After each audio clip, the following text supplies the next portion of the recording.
ہارون آباد خبر شامل کرتے ہیں۔ ملک عبداللطیف چوہان بیورو چیف زور نیوز بہاول نگر کی رپورٹ کے مطابق ہارون آباد میں سالانہ 41ویں سالانہ جشن صابری چک نمبر 95 سکسار میں 2 روزہ تقریبات کے بعد اختتام پذیر۔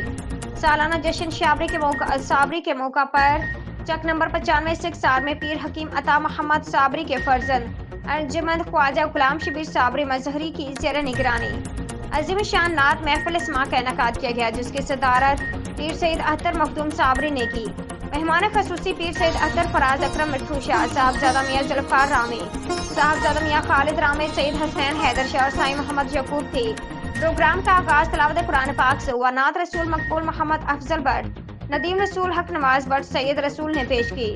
لاہور سے آئے اختر عطا کمال اور ہم نوا نے بھرپور قوالی پیش کی۔ زینت محفل میاں غلام کوثر، حاجی اسلام غوری، اللہ رکھا سیاف، سائیں اکرم داؤد چیمہ، ظفر حسین مغل، حاجی فقیر محمد عابد رامی، ملک انور ریاض، احمد گوہر، عمران انجمن فدیان، رسول ملک ناصر، ڈاکٹر سید ندیم ظفر، سید سجاد گجر، حافظ عبدالکریم غلام چشتی، چودھری اشفاق گجر، شاہد تنویر، ایم امجد بٹ، مسعود الحسن صابری اور صابری برادران کے علاوہ سینکڑوں اہل علاقہ نے شرکت کی۔ پروگرام کے آخر میں خصوصی دعا اور وسیع لنگر کا اہتمام کیا گیا۔